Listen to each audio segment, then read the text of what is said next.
जम्मू कश्मीर में सेना ने पुलवामा जैसे आतंकी हमले की साजिश को नाकाम कर दिया।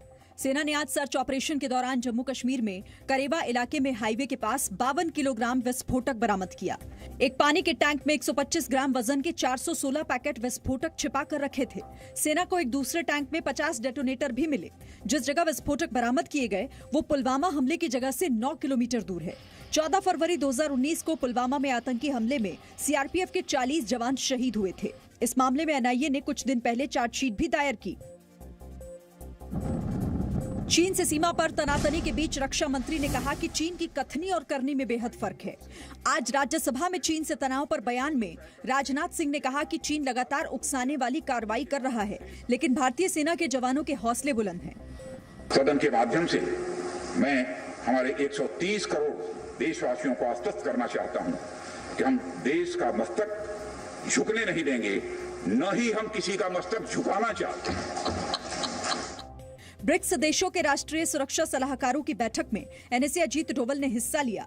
वर्चुअल मीटिंग में एनएसए अजीत डोवल और चीन के एनएसए यांग जिएची का आमना सामना हुआ। वास्तविक नियंत्रण रेखा पर चीन ने नई साजिश की। चीन भारतीय सैनिकों का मनोबल गिराने के लिए लाउड स्पीकर पर पंजाबी गाने चला रहा है। लेह लद्दाख में 2 दिन पहले एलएसी पर बोफोर्स तैनात की गई है। प्रधानमंत्री नरेंद्र मोदी के जन्मदिन पर कांग्रेस नेता रणदीप सुरजेवाला ने अपमानजनक टिप्पणी की। रणदीप सुरजेवाला ने ट्वीट किया, किसान की आय दोगुनी होने के बारे में पता नहीं, किसान की आय कब तक दोगुनी होगी पता नहीं, कोरोना से कृषक आय पर क्या असर पता नहीं, कितने प्रवासी मजदूर मरे पता नहीं। ये हैं मोदी सरकार के संसद में जवाब। इसीलिए तो देश कैसे चलाते हैं इन्हें पता नहीं। अब की बार बंदर के हाथ में उस तरह सरकार। केंद्रीय मंत्री नरेंद्र सिंह तोमर ने रणदीप सुरजेवाला के बयान पर कड़ी प्रतिक्रिया दी है। रणदीप जी सुरजेवाला का खुद का आधार तो हरियाणा में है नहीं। जबरदस्ती कोई भी बात करके राजनीति को हल्का करने की कोशिश करते हैं। दिवालिया राजनीतिक दल है। जनता ने भी इसको दिवालिया घोषित कर दिया है और अब बुद्धि से भी नेतृत्व पूरी तरह दिवालिया हो गया। प्रधानमंत्री नरेंद्र मोदी आज 70 साल के हो गए। पूरे देश में उनके जन्मदिन पर कार्यक्रमों का आयोजन किया गया। प्रधानमंत्री नरेंद्र मोदी के जन्मदिन के मौके पर बीजेपी ने वेबसाइट और ई बुक भी लॉन्च की है। वो दूसरे की तुलना में काम नहीं करते।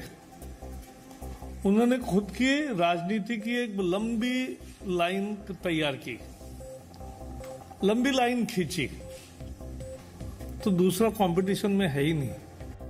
सोशल मीडिया पर प्रधानमंत्री मोदी को बधाई संदेश दिए जा रहे हैं। दुनिया के दिग्गज नेताओं ने प्रधानमंत्री मोदी को उनके जन्मदिन की शुभकामनाएं दी। ऑस्ट्रेलिया के पीएम स्कॉट मॉरिसन ने हिंदी में बधाई देते हुए कहा कि मेरे प्यारे मित्र, आपको जन्मदिन की बहुत शुभकामनाएं। मुझे विश्वास है कि आने वाले साल में भारत और ऑस्ट्रेलिया के संबंध नई ऊंचाइयों पर पहुंचेंगे। आपका दिन मंगलमय हो। जल्दी मिलेंगे। रूस के राष्ट्रपति व्लादिमीर पुतिन ने भी पीएम मोदी को बधाई देते हुए द्विपक्षीय और अंतर्राष्ट्रीय एजेंडा के मुद्दे पर लगातार संवाद करने पर जोर दिया। श्रीलंका के प्रधानमंत्री महिंद्रा राजपक्षे, फिनलैंड की प्रधानमंत्री सना मारिन, नेपाल के प्रधानमंत्री केपी शर्मा ओली और भूटान नरेश ने भी पीएम मोदी को बधाई दी। किसानों से जुड़े 3 बिल के विरोध में एनडीए में फूट पड़ गई है। केंद्रीय मंत्री हरसिमरत कौर बादल ने मोदी मंत्रिमंडल से इस्तीफा दे दिया है। उन्होंने ट्वीट करके कहा है कि मैं किसान विरोधी अध्यादेश और बिल के विरोध में इस्तीफा दे रही हूं और मुझे अपने किसान भाइयों और बहनों के साथ खड़े होने पर गर्व है। हरसिमरत बीजेपी की सबसे पुरानी सहयोगी शिरोमणि अकाली दल के कोटे से मंत्री थी। इससे पहले अकाली दल के अध्यक्ष और सांसद सुखबीर सिंह बादल ने भी संसद में सरकार का विरोध किया था। किसानों से जुड़े बिल पर चर्चा के दौरान सुखबीर सिंह बादल ने आरोप लगाया कि प्रस्तावित कानून से पंजाब सरकार की 50 साल की मेहनत बेकार हो जाएगी। सुशांत सिंह राजपूत केस में एक बड़ा खुलासा हुआ है। जी न्यूज के पास सुशांत सिंह राजपूत के वो बैंक डिटेल्स हैं जिससे ये पता चला है कि सुशांत ने मौत से पहले कितना पैसा कहां खर्च किया।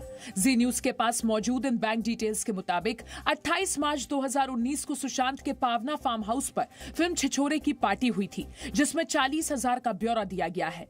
एनसीबी सूत्रों की माने तो इस पार्टी में ड्रग्स का इस्तेमाल किया गया था।